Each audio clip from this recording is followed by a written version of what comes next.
welcome to the Kimbley IT podcast, episode 92 with myself, James Kimbley, and Carl Heath. Morning, James. Carl, did you notice yesterday the big outage? I didn't notice it till later in the day.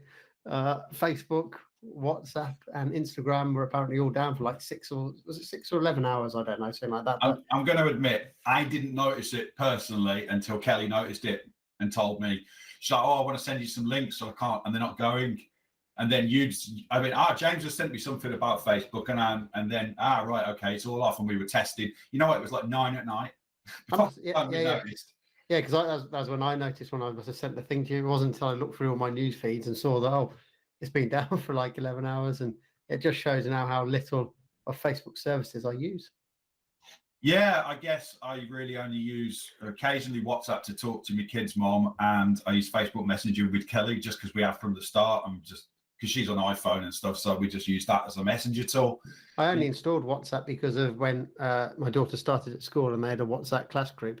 But it turns out if I'm a man, I'm not included anyway because it's just it is full of moms. For some reason, I'm the only man in there. If they're having a conversation and I decide to chip in, that's it. The conversation just dies. Like, what's happened here? A man's replied. What's happening here? Why is there a man in our group? I see. Okay. So yeah, I've got that all muted now, so I don't even bother with it. So I don't hear anything from WhatsApp come through. I imagine that was a big deal for people who are use WhatsApp and Instagram. Like yeah. Well, we have clients that we know use WhatsApp to contact with their clients, but they wouldn't been able to do that. I don't even have the Facebook app on my phone. I have the Facebook app on my phone, but I don't use it hardly at all anymore. I do use Instagram, a little bit, a few photos and stuff like that. WhatsApp, like I said, to talk to my kid's mom. That's it. Yeah, I'm not really into that whole sphere of. It's not my world of where I operate and do stuff. Well, your battery does last longer with the Facebook app uninstalled. It does give you a bit longer. The one thing I do is a pain is if you do want to share a photo on Facebook. Then without having the app, you could do it through the web interface, but it's a bit difficult. The web interface is not a PWA. It's nowhere near as good. No, it's not even close. It's pretty ugly, to be honest. The best PWA out there by a long way is Twitter. You can just go to twitter.com on your mobile phone, and it will load up just like the app, and it has all the same features as the app. You can't tell the difference between the two of them. Yeah, I agree. You told me about that a while back, and it's almost identical. It really is very good. There's literally only one thing that's missing on the PWA, but I can't remember what it is. But it's the reason why I've got the app installed, because it's one of those things that you don't use often. But when you do want to use it, you can't do it on the PWA. I can't remember what it was, but I always end up with the app reinstalled just because there's one feature missing. That's how little I use that feature. I don't even remember what it is, but just when you do want it on that rare occasion, the app is better for it. But overall, it is without that the best one there by a long time. So apart from not being able to use Facebook and Instagram and WhatsApp yesterday, what else have you been up to in the last 2 weeks? I've been doing something with password managers. So we were talking recently. We decided to make password managers really mandatory for our customers because it's there's so many people who don't use them and use the same password. And we come across it a couple of times, and we decided, right, we're going to make this mandatory. So I started with a couple of clients to get it rolled out to them, and so I've been doing that. But it takes time because you've got to get people to sign up to the email, verify it, log into the extension. I mean, rolling the extension out, easy, go in the admin panel, click a button, and the extension appears. That's what's awesome about Google Workspace. It just turns up. But so many people, James, had never even heard of an authenticator app. They didn't know what one was. They didn't know the app that scans a QR code and then generates a 6-digit number every 20 seconds in order to give you two-factor authentication. And so that's kind of a little distressing, when so many people don't know what these things are. So it's taken me a bit of time to get that done. And the other reason was because we just had so many people just forgetting their passwords, which clearly shows that they've not got any password management in place. Well, absolutely. Yeah. They haven't even used, the Google Chrome password manager or whatever. They haven't even tried to use that. They literally don't know what it is after a couple of weeks. We were spending so much of our time having to reset people's passwords, and these people that we were having to do it, some of them like 3 times, having the same person having to have their password reset because they changed it and couldn't remember what it was. And it was then we thought, okay, we've got to just push these password managers out to everybody. At least that way they've only got to remember one password and they've got into everything.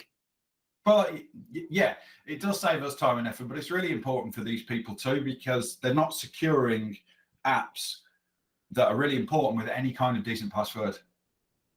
And I know from the fact that when one of our customers went to sign up for Bitwarden, the master password they tried to enter, they entered their Google password that they'd set themselves, because Google immediately says you can't use that. It just comes straight up in Chrome and goes, nope, I'm not having that. You already used that. And so they like, and Bitwarden's not as if it doesn't tell you how important this password is. It does. And I don't know why that people simply just do not think this stuff is in. They do not care. They don't correlate this thing they're going onto online with their money, wealth, security, family, privacy. They don't get it. Yeah, it's very odd, isn't it? Because they lock their front doors when there's not really much to nick in their house. You would not leave all your windows open and all your best goods on display with the front door open and with a note that says, "Yeah, I've gone out. Yeah. I'll be back later." And you normally wouldn't. Yeah, and you wouldn't have the same key for each door either. Yeah, and that works. But online, the break from the physical realm to the logical realm does not compute. Yeah, it's weird, isn't it? It really is. It's weird for us because we can't understand it, because we know we can't think that way. We can't think in a way of how it doesn't compute. Yeah. It is almost like, your analogy to drink driving, but it's almost like not being able to understand that if you drink 5 pints of that lager, you will be less good at operating that vehicle and more likely to kill someone. And I suppose for many years, no one cared. Yeah, no, wrong. I'm all right, mate. And now eventually people are like, yeah, okay, that's right. Yeah, you're right about that. But this isn't any closer. Yeah, it's a long way away, but pushing out the password manager is helping. Eventually, Carzo leads me on to another thing I've been doing, which has been taking delivery of my EV. Yeah, you have. Mine's next Friday. Okay, well, mine's right there. Came out yesterday. My Citroen EC4. Just missing the charger. That's the only problem you've got. I don't have a charger. You know what, James? I'm not going to get one until probably December. Have you taken it to Tesco's? Have you tested it out at Tesco's? No, I'm going to do that today. Because I was busy. Didn't really get a chance. I believe Tesco's is free charging. It is, yeah.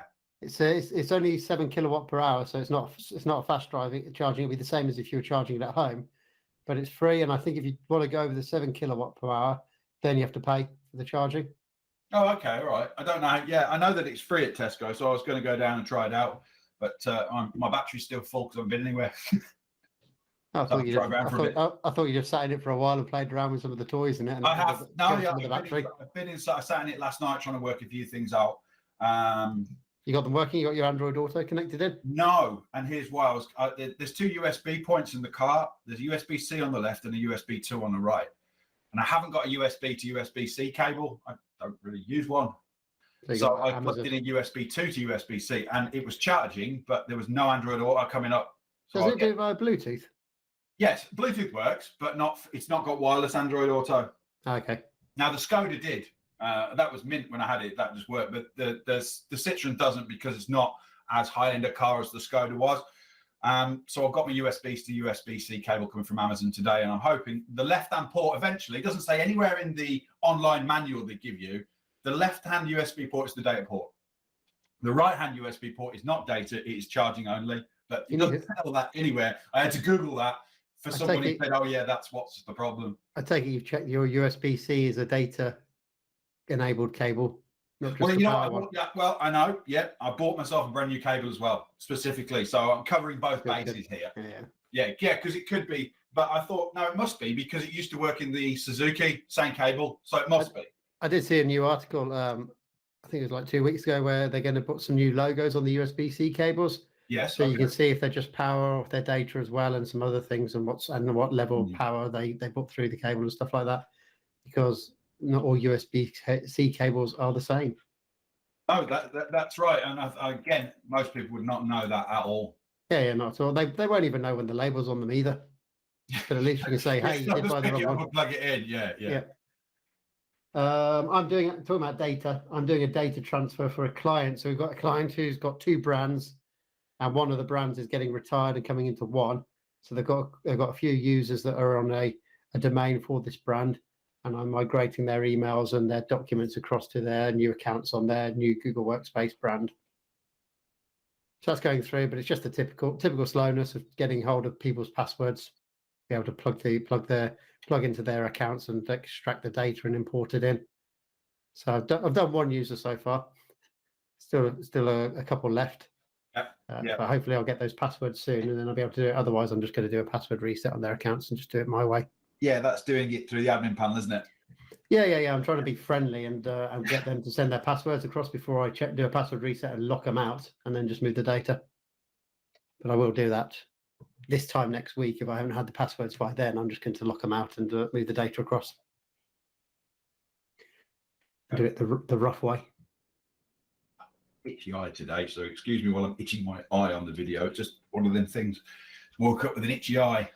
So recap of new content. I did a blog post about the perfect setting for Google Chrome to keep your downloads organized, which we rolled out to all our clients, and to great success. Setting, that one. It wasn't controversial. There's about 5 people that complained out of the whole estate of people, so it was actually a great success. That's a very high success rate. But essentially, what happens is if you're using Chrome in its default settings, it just downloads. As soon as you hit a download, it just sticks into your downloads file. It doesn't let you file it away. And the better setting is when you hit the downloads button, find a window or Windows Explorer window, it pops up, and then you can navigate to where you want the file to be saved and hit save, and it goes into that right location. So if someone sent you an invoice, you can go and put that in your account shared drive rather than having all stuck in one big downloads folder. So that's what I rolled out. And as I said, great success for most people. The 5 or so people who didn't like it, well, they didn't like it, but that was that. You've done some videos as well. You did a video on passwordless authentication in Windows 10, which is dated a bit now. But go for it. What, because Windows 11? Yeah. Well, Windows 10 is still supported until 2025. Let's not forget about that for those people that don't have the requirements for it. That video was cutting edge when you released it. It was cutting edge. Maybe I have to do passwordless authentication in Windows 11 then to follow that. Yeah. But the premise of that is that if you log into Windows 10 or 11 with a Microsoft account, you can now set your Microsoft account so it hasn't got a password. And that means use an authenticator app the first time you log in, and then from then on it asks you to put a PIN or use the hello if you've managed to find a web camera that's actually compatible with that. God knows what it is. I've never managed to find one. But yes, you can get rid of the password, and I think it's a good thing. In the same way that if you've got a consumer Google account, you don't need a password to log in. And you've done it with, you also did a video on the Microsoft account Passwordless, which is the follow-up video to the first one, which I guess is talking about the online account rather than the Windows account. It's the same. It's the same thing. So if you're logging in, if you add an account to Windows 10, I add a Microsoft account, and then that means you're logging onto your Windows 10 PC without a password. And the reason for that is that if you have a dead simple password on Windows 10 and you're logged into your Google account, well, when you open Chrome, it'll just go back in 9 times out of 10. It's not going to challenge you for an authentication. And that is a security weakness, because if your password is just your dogs or your football team, then your Google account's at risk. So it is, and that way it works around it. Because a pin's pretty easy to remember. 4-digit pin's pretty easy to remember, but the chances of someone hitting it, 1 in 10,000. So, it's pretty unlikely. Yeah, I've been using PIN on my my Windows machine since you could. Yeah, and PIN's good because it's stored on the local machine. That's not on the internet anywhere, so no one can hack that. It's on the box. Well, they could hack the box, but if you're just at home, that's still going to be pretty tricky. And Windows Hello Camera, the only one that I've ever seen working is the one that's built into my Razer laptop. Really? Oh, that works, does it? Okay. Yeah, I think integrated ones seem to work, but because we've got these creative Logi cameras that we use to record on our desktops, and they don't work on that, even though these are like top quality Logi 1080p cameras. Yep, that's what I mean. These don't work, so God knows what you have to make it work. Only ones I've ever seen on Microsoft Surface and my Razer laptop where it works. So then the final one was I did a video of how to save your articles to the read later feature in Google Chrome. It was actually after a subscriber messaged me asking, oh, I just found out this feature. I had to look at Google what it was, and maybe you want to make a video about it, because they follow our YouTube channel. So a week later, I made a video. So in the top right-hand Google Chrome, you'll see a thing called Reading List. Yeah. And if you go to any article, you can go to any website really, but if you go to any, and it's meant for articles, so go to an article and you hit the star button in the address bar, one of the options will be add to reading list. And if you click that article will then go into your reading list, and you can come back to it at a later date to read it. It's kind of like It's like Pocket. Remember the app Pocket, where you could save articles to read later? Yeah. That's essentially what the reading list is in Chrome.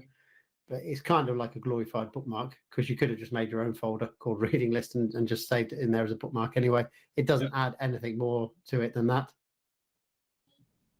And yeah, that was the video that I made on that one. So moving on to the news section, we have got a big one. Android, it's interesting actually. Android 12 and Windows 11 launched on the same day. Yeah, they did. Yeah. Clearly, I don't know if they knew about it. Each other was about to launch a new operating system on the same day. But Android 12. So Android 12 got uploaded to the repo, where anyone can go in there and download it and make their own forks and do whatever they want.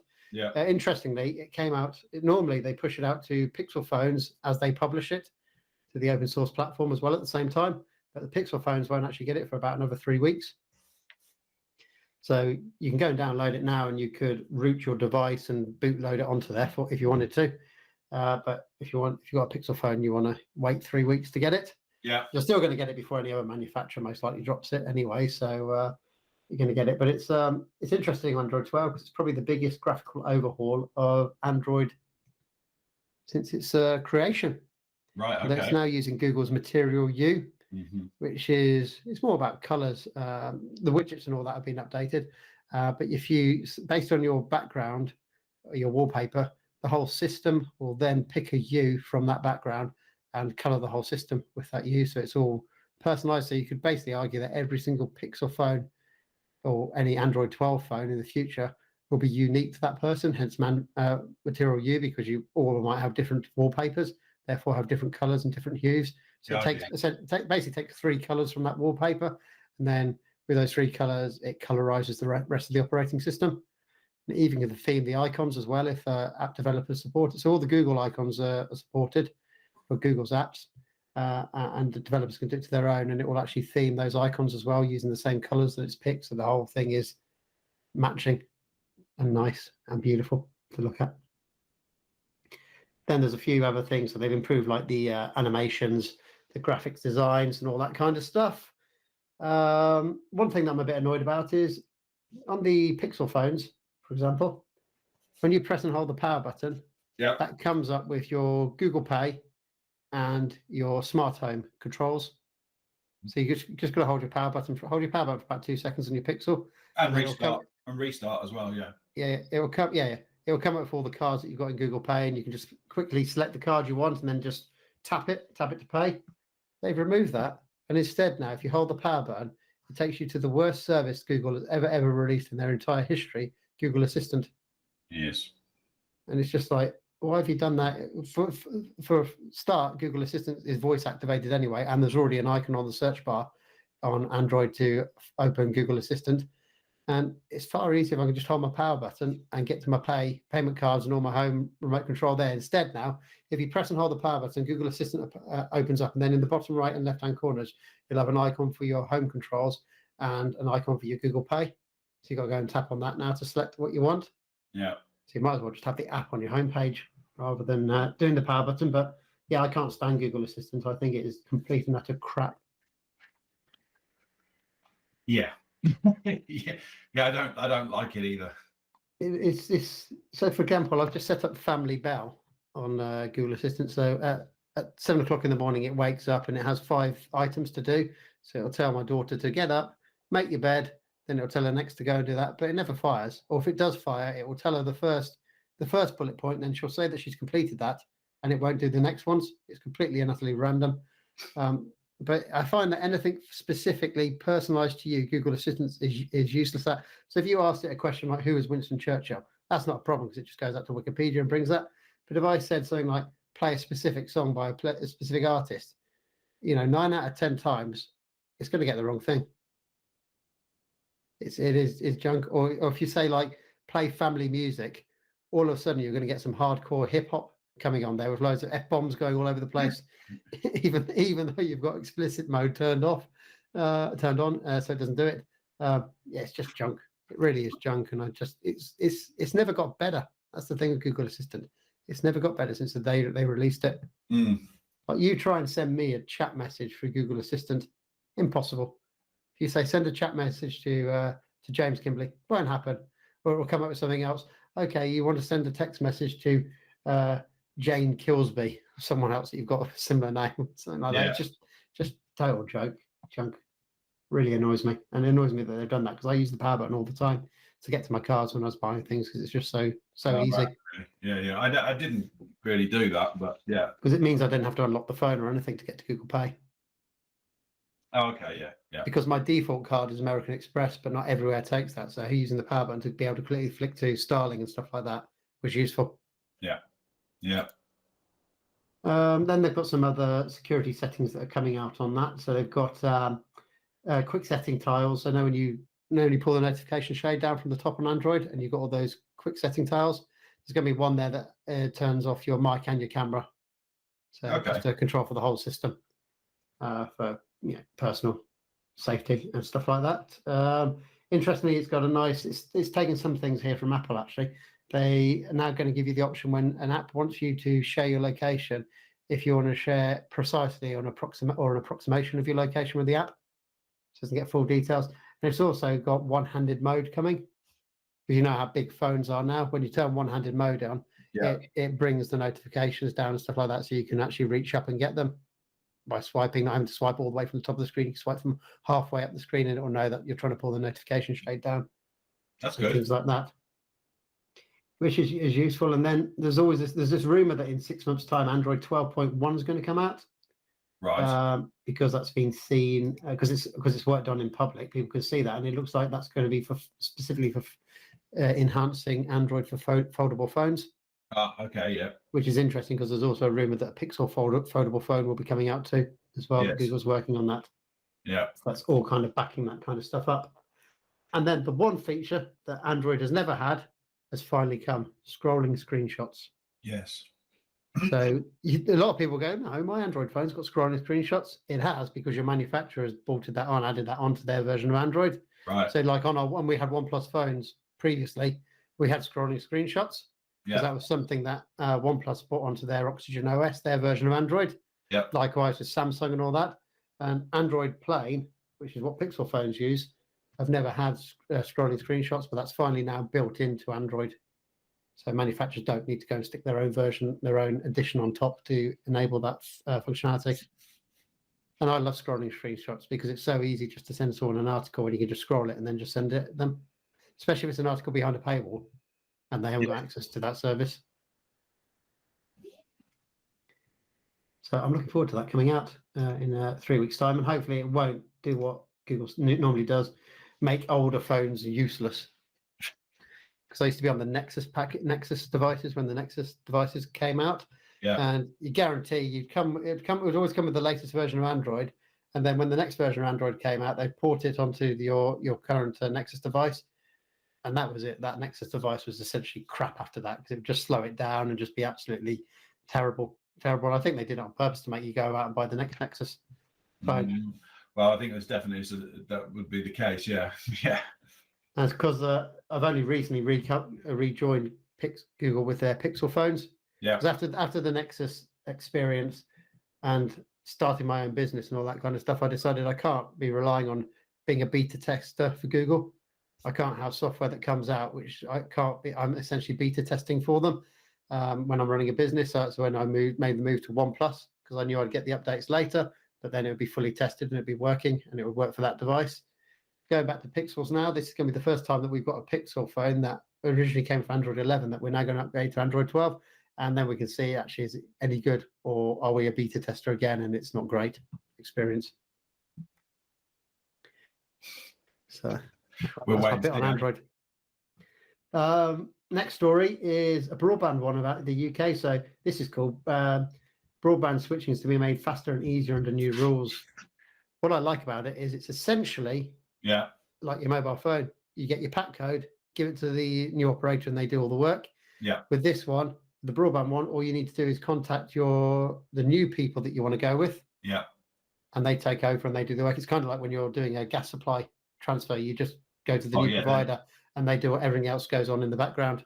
Yeah, they're the easiest ones, ever, those ones. So if it's like electricity or gas, that'd be great. Because it's an interesting stat here. It says that 41% of people who decide not to switch providers are put off by the hassle of the current process. Yeah. And that's the hassle of going into retentions. Yeah. My Virgin broadband I'm getting charged way too much for it, but I don't bother with them because I can't be bothered with dealing the retentions and stuff like that. But now when this comes out and I can just transfer to another company, I don't even have to bother with retentions. I can just go to the other company, get a new package, job done. Yeah, good point. It just puts you off because when you ring them up, you're gonna have to go through retentions. It's going to be a call center in India. It's going to take ages to get past them. They're going to hand me from one person to another, and I'm going to keep saying no. I just want to move. No, I just want to move. Or no, I want my price low, and it's just going to take ages. And so it's easy just to go to another provider that's offering a lower price to start off with. Yeah, because there's no doubt they just do all this stuff just to make it difficult. It's just deliberate. Yeah, 100%. Yeah. Because it should be that you could just go to their website and do it, but they don't ever do that. You've always, if a telephone provider, a broadband provider, you've always got to call them. You can't deal with them through a website, and that's the reason why. Because the website makes it easy. The telephone call, they know, as it says here, puts 41% of people off. Therefore, that's 41% of people they're keeping and charging too much for. Yeah. By making the process difficult. And so it's from April 2023 is when it should roll out, this new service. Still a while off then.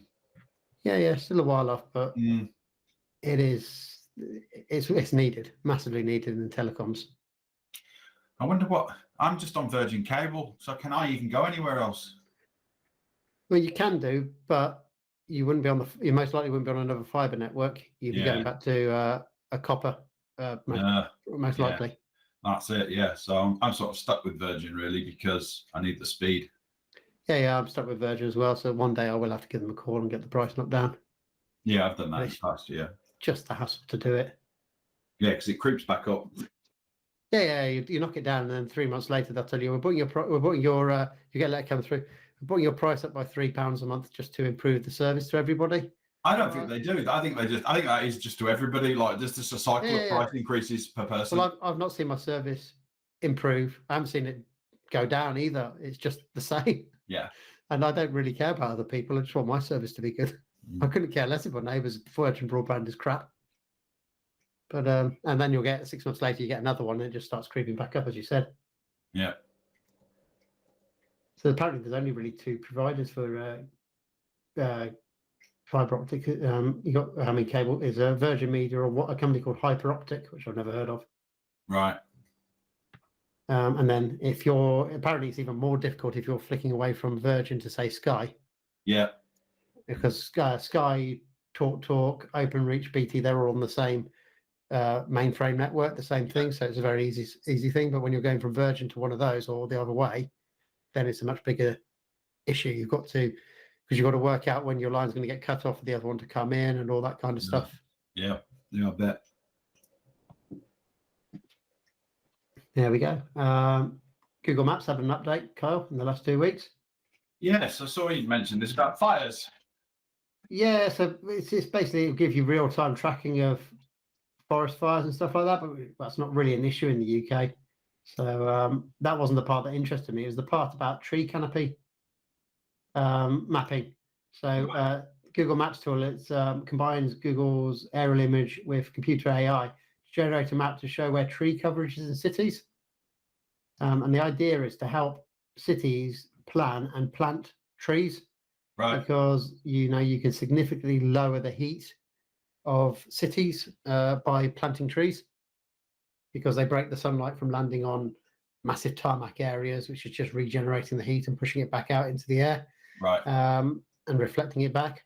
And if you have a tree there, it absorbs all that heat. So there's quite a really interesting picture on the blog post, if I've got the link to it, and it just shows the difference in heat temperatures of an area that was previously tarmacked with no trees, and then an area where they had added tree coverage, and how much cooler the area was. Therefore, naturally, if you've got a cooler area, people are less likely needing to turn on devices to cool themselves down, which produce CO2. I see what you mean. Yeah, I get it. Yeah, they don't need to turn their AC on. Yeah. Yeah, I get you. And that is smart. Because if you live in an apartment by a crossroads where there's no trees, you've got all that tarmac and pavement around the place just being baked in the sun, then you're naturally going to get that heat coming into your property as well. Yeah. But if you've got trees planted around that area instead, that dissipates the heat, doesn't allow the tarmac to get so hot, so the whole area is cooler. Makes sense. Yeah, that makes a lot of sense.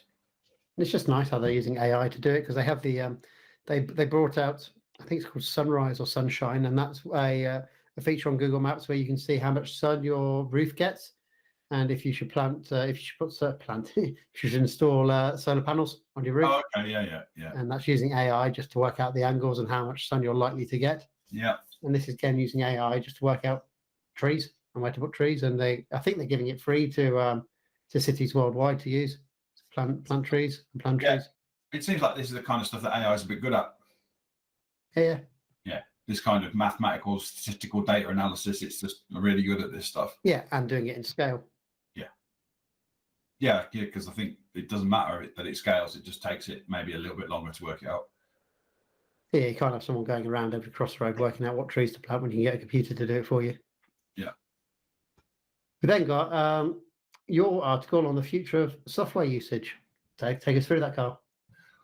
Well, this is about usage-based pricing, and it's a lot of suggestion is that software is going to go like electricity and gas and water. You're going to be paid as you use it, and the arguments towards this are that you are held back from using new software because of the price point to get in it. You might be a free trial or something like that, but you can't necessarily work whether something's good for your business in 30 days. And you're not going to deploy it if it's going to cost you a few $100s per month for 6 months to work it out. You're probably going to go, oh, no, I'm not going to do that. And therefore, you're not going to use the software. So the direction that it looks like most software manufacturers are going to take it is to usage-based. When you're using the app, you pay. When you're not using the app, you don't. And therefore, that gives you a wider variety of apps to use, and you're more likely to use them for a small period of time and then come in and out of them. And that this is already starting to be shown in several apps that exist at the moment, that this is the direction it's going to go. But this is consumption-based. That's how cloud platforms are run anyway, like Google Cloud and AWS. It's all consumption-based, isn't it? Yeah, I mean, AWS does kind of have a better feel on that. If you're talking about using say you want to run a Windows machine in the cloud, AWS is good because as soon as you stop using it, it turns it off and stops you paying for it. Google Cloud doesn't do that, or Azure. You have to turn it off, which isn't good. It's their typical sneaky tactics. It's good for their bank balance. Yeah, well, of course it's good for their bank balance, but it's not good for yours. And I think that's probably why Amazon has a sort of stronghold on some of this because of that.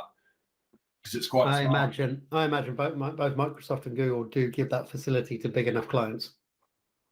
Yeah, I'm sure they probably do, but Amazon gives it to anybody.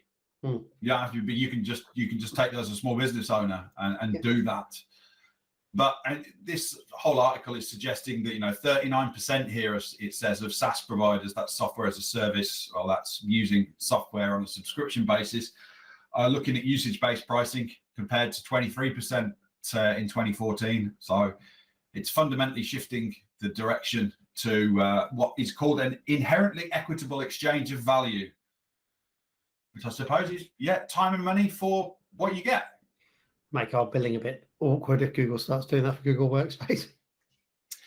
Well, it would, it might do. I mean, I don't know, would it? Let's say Google did do that. As a partner, I'd expect us just to get the time. Like, this customer used it this much time. Yeah, we'd have to build some systems to automate that because we can't be going in there manually generating invoices each month for customers based on their usage, because it'd be different for every single one. So you'd have to do it for every client. So you'd have to have an automated system built in to do that. I wonder if it'll be a while before the core platforms like Google and Microsoft do that. But this might be found perhaps sooner in Adobe and other products like that, or just other smaller SaaS products would go that way. I don't know. I think most of them would probably avoid it because to me it sounds like it means they get less money, so avoid it for as long as they can. I think the opposite argument is that you get more customers because they don't have to use it, and they don't have to commit to a longer period. So you get more people use your software because they just pay when they use it. Therefore, they're more likely to use it than if they don't. It's very hard to build a recurring revenue then on that one, isn't it? Because you don't know if they're going to use it or not. They might sign up and then not use it for 2 months, and then use it for 1 month really heavily, and then not use it again for another 6 months. Yeah, But the data suggests that this is the direction that big SaaS providers are going for these kind of products. And maybe I mean, we have a remote management system that we use to look after computers and monitor them, and you have to pay for that when the machine's not on, but it's not in use. And that would be an example where we would be going, yes, please, we'd like usage-based payment for this system, because there's a lot of time where computers just off, but we have to pay for it. Yeah, that's true. So it would, and obviously that wouldn't suit the provider, because they're getting money out of us for nothing, basically, because maybe a computer just goes off for a couple of months. That's why I think it's going to take a long time for this to really roll out anywhere significant. Well, this article is suggesting that this is the future, but you say you are making a point as to why it might not be. So we will see how it goes. The only motivation they'll have to do it is if one big company does do it. But as you said, Amazon already does that with their automatic turning off of systems. But that hasn't been enough to encourage Google or Microsoft to copy that in their cloud. No. Well, and then this is why sometimes you read these articles and you wonder, okay, this was a survey by a certain organization, so what's their angle? What is it, a biased survey? Probably. I'll keep an eye on it anyway. Yes, exactly. And finally, before anyone thinks we forgot, yes, Windows 11 did get released. And according to the Americans, it got released a day early, but it didn't actually, because it turns out Microsoft was releasing it at 5 a.m. 5 a.m. on the time zone of every country. When they hit 5 a.m., you could then start downloading it. And normally, they've never done that before. It's just been on the day, and that's it. And they just make it live normally at 10 a.m. Western time in America, Pacific time even. Yeah. So they put it on that. I've actually installed it on my laptop this morning. Yeah, I saw you done that. Yeah.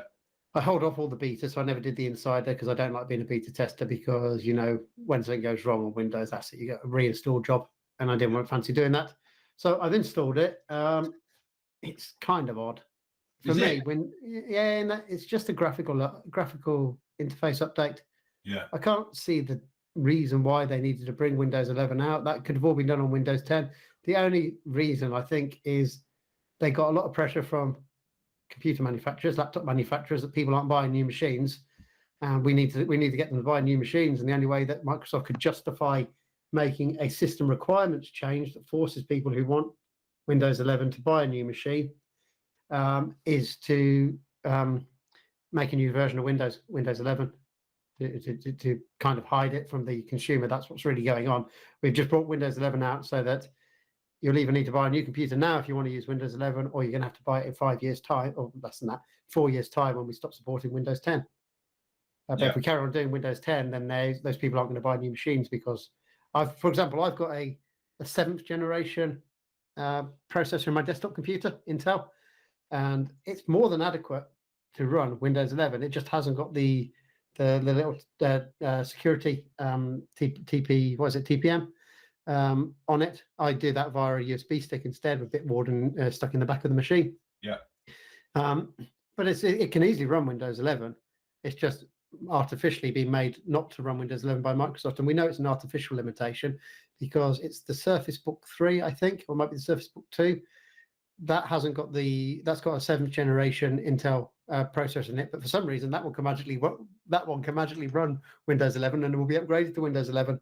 So we can see it's an artificial requirement that Microsoft's put on the operating system, and it is to satisfy manufacturers who didn't get the sales when Windows 10 was a free update.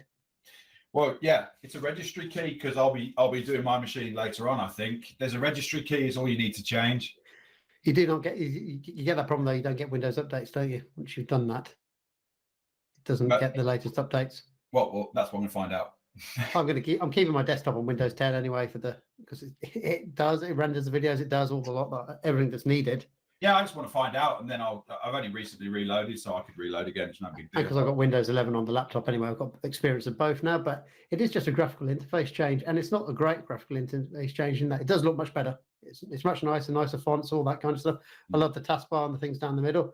But there are tons of features that are kind of missing. It's still got the problem where all of a sudden you'll jump back to 1995 in some menus. Like if you go into your mouse pointer menu and stuff like that, there you are. You're back to Windows XP menus and stuff like that with the old XP. So they haven't even sorted that stuff out yet, making it all a unified interface.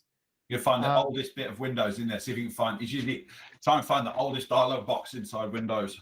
It's like dark mode. Dark mode isn't system wide still, so you will just have it on dark mode. Then all of a sudden you'll open something and it'll be bright white in your face. Yeah. So that's not been rolled across properly throughout the system. And then the other one that I found interesting is because we want to get rid of Teams because we don't need people using Teams because they're on Google Workspace. So Teams is installed, but Teams and the version of Teams that you see on the taskbar, that's called Chat. Actually, it's not the same program. It isn't Teams. Right. So I was right clicking on the icon and you can't do anything. You can't unpin the icon. You can't do what you'd expect to do to remove that from the taskbar. Yeah. And I was going, okay, this is weird. So I went into the apps and I went to uninstall and I found Microsoft Teams and I uninstalled that. The icon was still there. Well, what's going on there? So I clicked on the icon and the icon opened up again and it was called Chat this time. It was called Chat. And you still can't remove it. And there's no option in the uninstall list to remove a program called Microsoft Chat or Chat or whatever they're going to call it. The only way I found it was going into the taskbar settings and there's a toggle switch you have to toggle to hide the chat icon in the taskbar. There's no way of removing that icon. Likewise, they make it really hard for you to switch browsers. Yes. So normally when you install a browser, the browser might give you the option to make it a default. Firefox does this quite cleverly and they've got a way around it. But if you miss that dialog, that's it. You've now got to manually go in and change like 20 different default settings to get your. And even though you change all that stuff, there are certain things that will still always open in Edge, no matter what. So, for example, know the widgets that you've got. Yeah. Great example in Windows 10. If you click on the thing at the bottom right-hand corner of the weather, anything you click on there, even though you've got Chrome set as your default, they'll always open in Edge. So there's no way to change that around. There's The Verge had quite a good line in their review of it. They said Windows 11 is a fresh approach to this old and familiar home, but it often feels like the home renovation phase isn't complete yet. Because there's just weird things. They said the taskbar is just dreadful. That you can't, if you right click on the taskbar, you don't get any options. So you can't cascade windows, you can't access the settings or anything like that. There's no options there when you right click on icons or anything like that on the taskbar. You then have to go into this big taskbar settings menu to turn things on, but there's still features missing. So, like the cascade windows, if you've got a window that's gone off the screen and you can't get the bloody thing to come back on because it's gone way off the screen. You could go on there and hit cascade windows, it just pull all your windows back, but you can't do that anymore. So all that stuff's missing. So if you right click on your Windows 10 taskbar now, everything you're seeing on that that menu does not appear. Doesn't exist anymore. Microsoft maintains this consistent habit of every other version of Windows being awful. XP good, Vista bad, 7 good, 8 bad, 10 good, 11 bad. I don't say 11's bad. I say 11's not ready. It's not finished. Right. But that could be enough, James. That could be enough just to completely tarnish the reputation of that operating system. Well, it could be because the Verge were recommending don't upgrade to Windows 11 if you're a power user for sure, for at least 6 months to a year, because they feel that a lot of these features will come back that are missing. Yeah. But as you said, they're doing the damage already by not having it prepared and ready. There are some nice stuff though that they've added there. One of the things I like is the Pomodoro technique where you work for 25 minutes, have a 5-minute break, and then work for 25 minutes. They've now built that into the clock app as well in Windows 10. Okay. So you've got Pomodoro built into there, which is cool, which is nice. The App Store's way better. Yes. So you can actually go on there and you can actually install proper desktop apps before, not previously on the Microsoft Store where you had to download those special, universal Windows programs, UWPs or something like that. Yeah. Yeah. But this is just, 64-bit program can be in that App Store and you can download it. So you go to the App Store, you can download like Opera, the browser, any other apps on there, Zoom if you wanted to, that's in there. I don't think any of the Google stuff's in the App Store yet. No. That might be a while before it comes in. But that is definitely better. It's a much better place to go and securely get your software than going to random file sharing websites and stuff like that to download like a viewer that you might need to view a specific type of file. Now you can go into the Microsoft Store and actually get something that's probably been vetted a bit better. Yeah, that's definitely a good shout to avoid dodgy software. Here's another thing that's missing from the taskbar. I use small icons on my taskbar to minimize the taskbar down. Right, Windows 11. That option doesn't exist anymore. Can't do that anymore. Ouch. And you can't ungroup the icons on the taskbar. So I think ungrouping is where you've got the same program open multiple times. I don't actually know what ungrouping is, because I've never actually done it on Windows 10, but you can't do that anymore. So if anyone is using the ungrouping option on Windows 10 taskbar, you can't do that anymore. And then just strange things like that weather gadget in the bottom right hand corner, which is actually kind of handy on Windows 10 that they've added. Yeah, that's gone. That's now inside its own widgets menu that you can't actually move around or do anything with. It's just a big menu that pops up in the bottom left hand corner. Nobody wants widgets. Do you know, widgets were good? Widgets are good, and they're useful for small snapshots of information. And actually, Windows Vista did it the best, where you could just drag the widgets and have them anywhere on your desktop. The problem was with Windows Vista is it was just too intensive, because Windows Vista was actually a really good version of Windows. It was just far too intensive for the hardware that was out at the time. I think widgets, a lot of people use widgets on their mobile phones now, especially with iOS now developing heavily into widgets, and Android's always had widgets. I think having widgets on your desktop is kind of useful, like having a little Twitter widget there that's just sitting in the background that you can just have a glance at every so often and things like that. I rarely see my desktop. Well, that's true. Yeah, but they're still handy. I just don't look at it. That's really the reason why I don't see the value in them. You've got to remember, it's slightly different to us for everyone else who's using Windows 11, because our business is about Google Workspace and working in the cloud. So actually, you don't do anything on the desktop. The desktop is simply there to open Google Chrome, which is the operating system that our users use. But for people who are in the Microsoft 365 world, where software and stuff and programs are installed and they're having to flick between lots of different programs and stuff like that, they're going to be using the desktop a lot more. So Windows 11 is probably good for people who are using Microsoft 365, but for anyone else, it's not really, in a business sense, there's not really anything there that's of use. I mean, it depends who they are. Most people, James, that I come across wouldn't even know that you could do anything, wouldn't even use Control Panel, would have no idea that you can change anything. Well, I suspect they might know this. You know, on Windows, if you've got Outlook installed and Microsoft Word and stuff like that, you could drag a file and hover it over the icon, and it will just open in that program. Right. So you could hover over the Word or Outlook on the taskbar and it would open in that program. That feature doesn't exist in Windows 11 anymore. Well, I doubt anyone uses that. Yeah, well, I thought maybe people might use it in Outlook to add an attachment to an email, drag it over the icon, it pops up, and job done without having to open it. But if people do use it, it's mainly power users that are really going to be affected by these changes on the taskbar. Yeah, because like I said, it's only power users that know that you can do anything. 99% of people who use a computer have no idea you can change anything, and they wouldn't because they think they'll break it. Yeah, for sure. Because it's a machine to operate, and I just need to know what I need to do my job and nothing else. But I do think people have programs that are installed are going to notice some of these things. Yeah, far more than people working in the cloud. The not being able to right click on the taskbar, I think, would probably be a quick one, because if you like Cascade Windows or something like that, you're going to go show the desktop. Like, where's that? I'll simply move an icon or unpin certain icons. That's going to be confusing for some people, where there are Microsoft apps that you just can't unpin, and there's no options there. They're preloaded on the machine. Also, apparently, you can't rearrange the icons in the taskbar in the bottom right hand corner. Yeah, can't rearrange those. Apparently, some of them anyway. The system level ones. So you couldn't get I don't think you can drag the Wi-Fi icon away or the mute icon away or something like that. They're just permanently pinned down there. The fact that Microsoft isn't respecting your browser choice isn't good. Yeah, well, they can get away with it now because they're not a monopoly on browsers. Oh, right, I see. Yeah, I suppose you're okay. Yeah. So they've lost that monopoly. So they could probably argue in an anti-competitive case that actually we're not a monopoly anymore. So having our icon pinned there and making it so you use Edge isn't a problem. Yeah, we're just being competitive. Yeah. I suppose. But yeah, that's going to be a headache for a lot of IT companies when someone's installed Chrome. They've missed the option to do the auto setup. And it's probably going to be easier to uninstall Chrome and then just reinstall it again, rather than having to go through all these different settings, because it's every file ending and stuff like that. So .html, how do you want that to open? .htm, how do you want that to open?